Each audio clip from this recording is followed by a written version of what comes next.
ఇవాళ నేను మీకు ఒక లైఫ్ సేవింగ్ ప్రొసీజర్ గురించి చెప్తాను. That is ట్రెకియాస్టమీ. ట్రెకియాస్టమీ అంటే మెడలో హోల్ చేసి ఇక్కడ ఒక ట్యూబ్ ఇన్సర్ట్ చేస్తాము. గొంతు క్యాన్సర్లో కానీ, లారింజియల్ క్యాన్సర్లో కానీ, టంగ్ క్యాన్సర్ కానీ ఏదైనా ఉంటే గాలి తీసుకోవడానికి ఇబ్బంది అవుతుంది. దాని నుంచి బెటర్గా ఉండడానికి ఇక్కడ బైపాస్ చేసి ఒక ట్రెకియాస్టమీ ట్యూబ్ పెడతాము. Sometimes after long surgeries అప్పుడప్పుడు prolonged ventilation we have to make sure we're doing a tracheostomy. Hello, నేను doctor Avinash Chaitanya, head and neck surgical ఆంకాలజిస్ట్ని. ఇవాళ నేను మీకు ఒక లైఫ్ సేవింగ్ ప్రొసీజర్ గురించి చెప్తాను. That is ట్రెకియాస్టమీ. ట్రెకియాస్టమీ అంటే మెడలో హోల్ చేసి ఇక్కడ ఒక ట్యూబ్ ఇన్సర్ట్ చేస్తాము అండ్ దాంతో ఎయిర్వే బైపాస్ అవుతుంది. అంటే నార్మల్గా మనకి ముక్కు నుంచి, నోటి నుంచి గొంతులోకి గాలి వెళ్తుంది. కానీ ఇక్కడ ఏమన్నా వాపులాగా లేకపోతే ఏదైనా ట్యూమర్ ఉంటే మనం ఇక్కడ ట్రెకియాస్టమీ చేసి ఎయిర్ని బైపాస్ చేస్తాం, డైరెక్ట్గా లంగ్స్కి వెళ్తుంది. Why is this a life saving procedure? చాలాసార్లు మనకి గొంతులో ట్యూమర్ ఉన్నా, దట్ ఈస్ గొంతు క్యాన్సర్లో కానీ, లారింజియల్ క్యాన్సర్లో కానీ, పై భాగంలో టంగ్ క్యాన్సర్ కానీ ఏదైనా ఉంటే మనం ట్రీట్మెంట్ చేసేటప్పుడు లేకపోతే వ్యాధి పరంగానే గాలి తీసుకోవడానికి ఇబ్బంది అవుతుంది. ఆ ఇబ్బంది తగ్గించడానికి, దాని నుంచి బెటర్గా ఉండడానికి ఇక్కడ బైపాస్ చేసి ఒక ట్రెకియాస్టమీ ట్యూబ్ పెడతాము. ఈ procedure is very small, very safe. It takes hardly 10 minutes to do the procedure. కానీ దీనికి కాంప్లికేషన్స్ ఉంటాయి.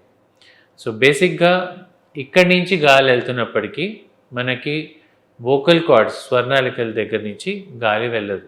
సో స్వరపేటిక నుంచి గాలి వెళ్ళకపోతే మనకి మాట రాదు. మాట రాకపోతే, స్వరం రాకపోతే మనం కమ్యూనికేషన్ చేయడానికి వీలవ్వదు. ముక్కులోంచి గాలి వెళ్ళకపోతే స్మెల్ కూడా రాదు. అండ్ ఇక్కడ ఇన్ఫెక్షన్స్ అయ్యే ఛాన్సెస్ ఉంటాయి. ఈ ట్యూబ్ బ్లాక్ అయిపోయే ఛాన్సెస్ ఉంటాయి. చాలా రోజులుగా మనం ఆ ట్యూబ్ పెట్టినందువల్ల అప్పుడప్పుడు ఇక్కడ కూడా ఇన్ఫెక్షన్ వచ్చి, గ్రాన్యులేషన్స్ వచ్చి ప్రాబ్లం అవుతుంది. అండ్ సరైన ప్రికాషన్స్ తీసుకోకుండా, దీని క్లీనింగ్ సరిగ్గా చేయకపోతే కూడా గాలి ఆడకుండా పక్కుల్లోగా ఫామ్ అయిపోయి దెన్ ఆ ట్యూబ్ బ్లాక్ అయిపోతుంది. ఆ ట్యూబ్ బ్లాక్ అయిపోతే there is no way the patient will be able to breathe. Tumour కాకుండా మనం ఇంకా ఎప్పుడెప్పుడు ట్రెకియాస్టమీ చేస్తాం. Sometimes after long surgeries, oral క్యావిటీకి లేకపోతే నాలిక దగ్గర మనం పెద్ద సర్జరీస్ చేసినప్పుడు రీకన్స్ట్రక్షన్ అవన్నీ చేసిన తర్వాత వాపులు వస్తాయి. ఆ వాపు తగ్గేదాకా, మనం నార్మల్గా నోటి నుంచి తీసుకునేదాకా we have to do a tracheostomy so that మనకి గాలి తీసుకోవడానికి ఇబ్బంది రాదు. మనకి న్యూరలాజికల్ ప్రాబ్లమ్స్ ఏమైనా ఉన్నా, తలకి దెబ్బ తగిలి ఐసీయూలో ఉన్నా చాలాసార్లు వెంటిలేటర్ మీద పెట్టడానికి ఇంట్యుబేట్ చేస్తారు. ఈ ఇంట్యుబేషన్ నోట్ నుంచి కానీ, ముక్కు నుంచి కానీ చేసినప్పుడు you cannot keep it for long time. అంటే 6 to 7 days కన్నా ఎక్కువ ఉంచకూడదు. అట్లా ఉంచాల్సి వస్తే we have to make sure we're doing a tracheostomy. ఎందుకంటే లాంగ్ టర్మ్ ఇంట్యుబేషన్ వల్ల మనకి ట్రెకియా అంటే వెంట్ పైప్లో ఉన్న మెత్త ఎముకలు కరిగిపోయి ఇక్కడ ఫిస్టులా ఫార్మ్ అయిపోవచ్చు. Or there can be a subglottic stenosis. అంటే మన ట్రెకియా గాలిగొట్టం సన్నగా అయిపోయి కొలాప్స్ అయిపోతుంది అండ్ పూర్తిగా గాలి తీసుకోవడానికి ఇబ్బంది అయిపోతుంది. That is a long term complication of prolonged intubation. So అవన్నీ అవాయిడ్ చేయడానికి మనం ట్రెకియాస్టమీ చేస్తాము. And it is easier to clean, easier to maintain, especially in the ICU.